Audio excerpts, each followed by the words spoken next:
The day had barely begun, yet Ethan was already everywhere at once. Fixing a broken fence for a neighbor, carrying heavy bags across the street, cleaning someone else's yard. His phone buzzed nonstop, each call another request, another demand, another person who needed him. And without thinking, without even breathing, Ethan answered every single one of them. "I'll be there. Give me a minute. Okay, I'll help." But as he ran from house to house, something painful lingered beneath his forced smile. A quiet exhaustion, a silent question he never allowed himself to ask. Do people remember you only when they need something? Do you sacrifice your peace just to be kind? The truth was simple but heavy. Kindness without boundaries destroys your life. Ethan gave everything he had to everyone else, until one day, being available to the whole world cost him everything he cared about. On-screen text. Kindness needs boundaries. Ethan lived in a peaceful little village where everyone knew his name, not because he was the richest or the smartest or the most influential, but because he was the one who never said no. If someone needed help lifting a fallen tree, they called Ethan. If a roof leaked in the middle of the night, they knocked on his door. If a chore was too tiring, too heavy, or too inconvenient, Ethan was the first name that came to their minds. And every time, without hesitation, Ethan smiled and said, "Of course, I'll do it." It didn't matter if he was tired. It didn't matter if his own work was undone. It didn't matter if he had plans. Ethan always made himself available. Always. But behind his generous nature, a quiet truth hid in the shadows of his life. His own home was falling apart. His own fields were drying up. His own dreams were gathering dust. One evening, after helping 3 people in one day, Ethan finally sat down, shoulders heavy, eyes dim. His mother looked at him with a mix of pride and sadness and whispered, "You help everyone, Ethan, but who helps you?" Those words stayed with him, echoing louder than all the requests he heard each day. That evening, the sky darkened faster than usual. Heavy clouds rolled in, swallowing the sunlight as the wind picked up speed. Farmers rushed to their fields, securing tarps and covering their crops before the storm hit. Ethan knew he had to protect his wheat. It was the only harvest he had left, and it meant everything for the coming season. Just as he took his first step toward the field, someone shouted his name. It was Jacob, panic written all over his face. "Ethan, my cattle shelter is collapsing. Please, you have to help me." Ethan turned toward his own field, the winds already pulling at the stalks. Then he turned back to Jacob, whose eyes were desperate, pleading. And like always, Ethan's heart overpowered his logic. He ran to help.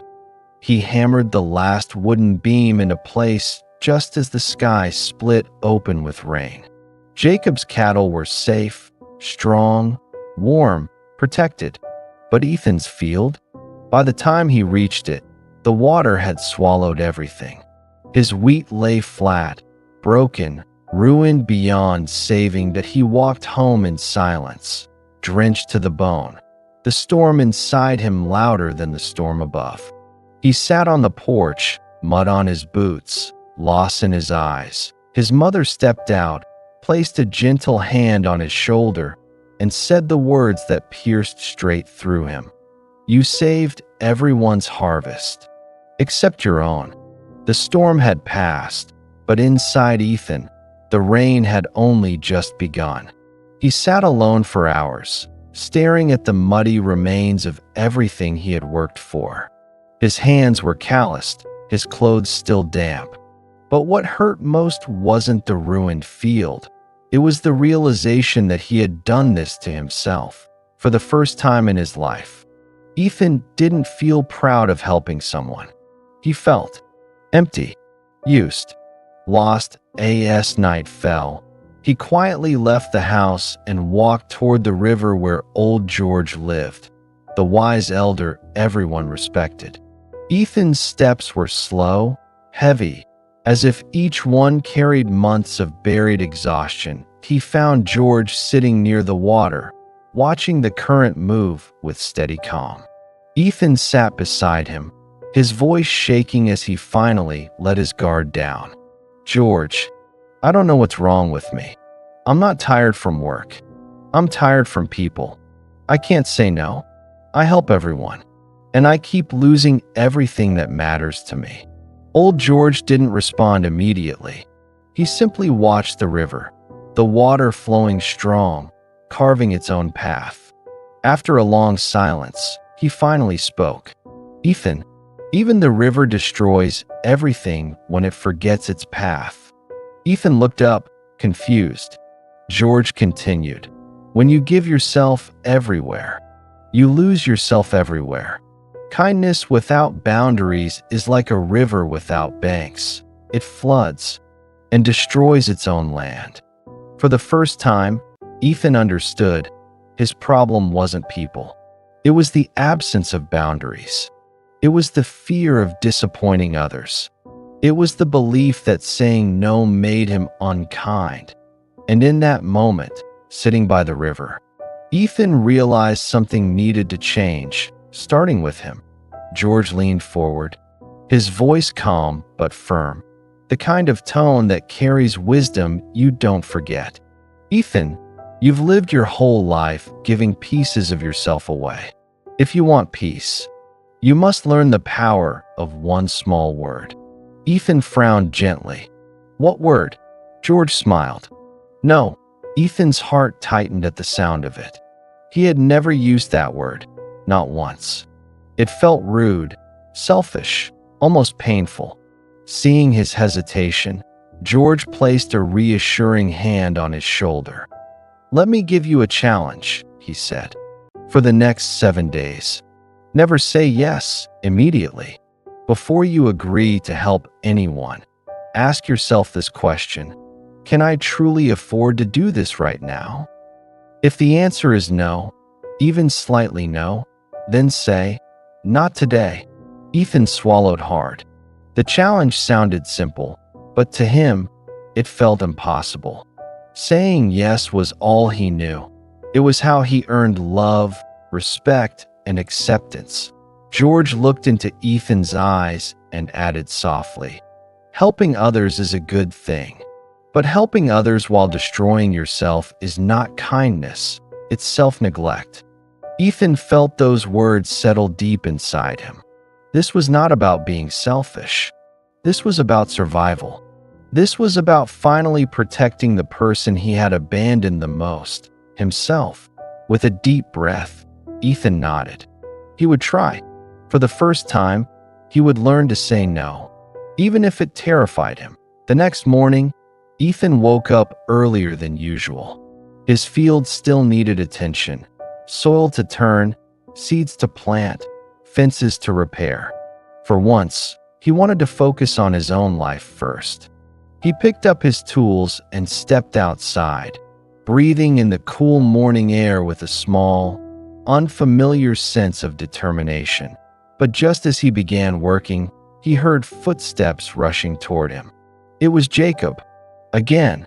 "Ethan, my bull is sick, and I need help getting it to the shed. Please, you're the only one I can count on." Ethan froze. His heart beat faster. This was it, the first test. He looked at Jacob, then at his half-plowed field. The soil was drying quickly under the rising sun. If he left now, he'd lose another day, another chance to rebuild what the storm had taken. Guilt flooded him instantly. His mind whispered, "Say yes. He needs you. Don't disappoint him." But George's words echoed louder. "Ask yourself first, can you truly afford this right now?" Ethan took a shaky breath. He steadied his voice and said quietly but firmly, "I'm sorry, Jacob. Not today." Jacob blinked, shocked. as if he'd heard Ethan speak a foreign language. "Not today," he repeated, confused. Ethan nodded, gripping his tools tighter but refusing to break. "I have my own work that I can't leave undone." For a moment, Jacob's face showed disappointment, even disbelief.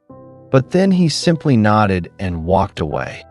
Ethan stood still after he left, feeling both terrified and strangely free.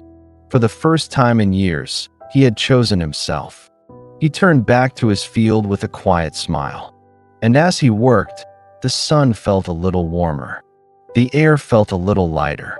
His heart felt stronger. He had said no, and the world didn't end. By the fourth day, Ethan had become quieter, not distant, just more mindful. He no longer rushed to every voice calling his name. For the first time in his life, he was learning to choose his tasks based on need, not guilt. That afternoon, dark clouds gathered again, spreading slowly across the sky. The air grew heavy, and soon, thick drops of rain began to fall. Ethan hurried to his house, only to find water dripping through a crack in the roof. A small leak had turned into a steady stream, soaking the floorboard beneath. Instinctively, he reached for his phone, ready to call someone for help, just like everyone used to call him. But he paused. He remembered all the nights he ran to fix other people's roofs. While his own stayed broken. He waited. 5 minutes. 10 minutes. 15. No one came. He looked out the window. People were rushing to cover their own homes, their own fields, their own families. Not a single person glanced toward Ethan's house.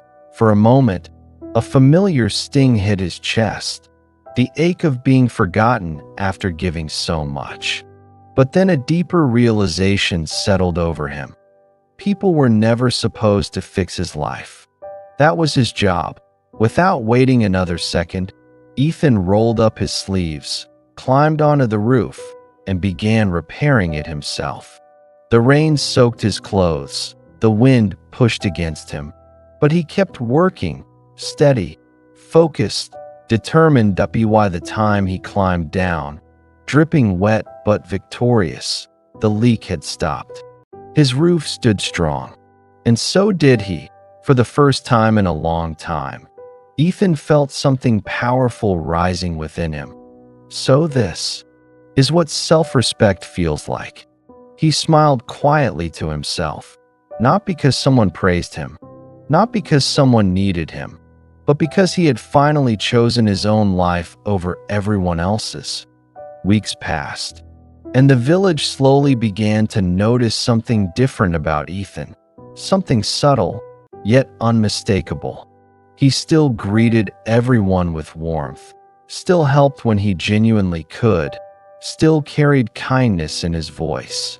But he no longer ran at every call.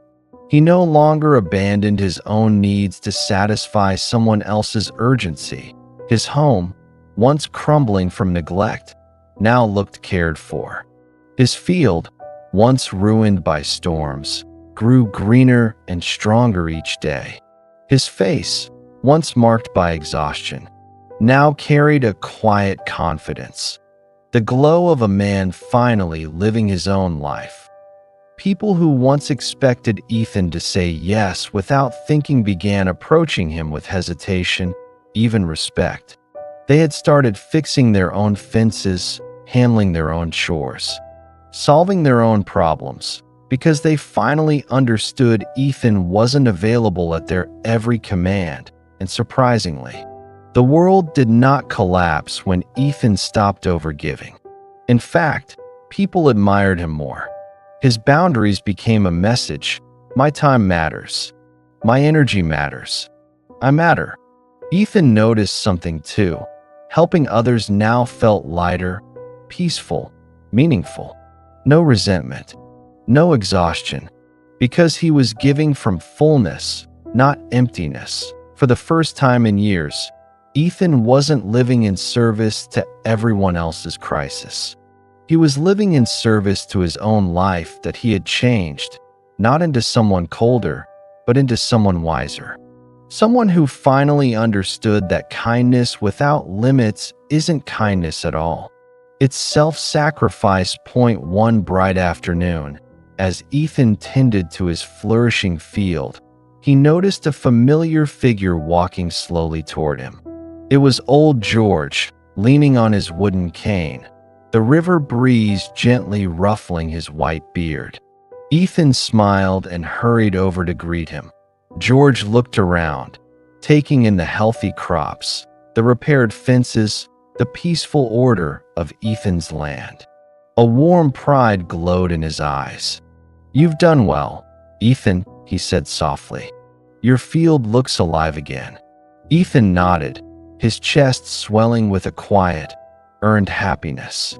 "I've been taking care of it every day," he replied. "And I've been taking care of myself too." George chuckled gently. "Ah, that's the real harvest." Then, with a knowing look, he asked, "Tell me, son, did the world fall apart when you stopped being available to everyone?" Ethan let out a breath, half a sigh, half a laugh. "No," he said, "the world didn't fall apart at all. It only changed for the better." George placed a hand on Ethan's shoulder, his voice warm with approval. "That's because you finally understood something most people never learn. When you stop saying yes to everyone, you finally say yes to yourself." The old man's eyes softened with wisdom as he continued. "Setting boundaries doesn't push people away. It teaches them how to treat you. And more importantly, it teaches you how to treat yourself." Ethan looked over his field, then at his home, then at the path he had walked these past weeks. Everything felt clearer now, lighter, healthier, his own. For the first time in his life, Ethan didn't feel used. He felt valued by others and finally, by himself. As the sun dipped low across the horizon, Ethan stood at the edge of his field, watching the golden light stretch across the land he had rebuilt with his own hands. The gentle wind brushed against him like a soft reminder, a reminder of how far he had come, and how much of himself he had finally reclaimed. The narrator's voice returned, calm and reflective. "There comes a moment in life when you have to decide. Will you keep running at every call? Will you keep giving until there's nothing left inside you? Or will you finally choose yourself?" The screen fades to Ethan walking toward his home, peaceful and unhurried. You are not a bad person for saying no. You are not unkind for protecting your time. You are not selfish for choosing your own well-being. A soft pause, letting the truth sink in. People will take as much as you give, until you learn to protect your heart. Your energy is sacred. Your peace is priceless. And your kindness means nothing if it costs you your life.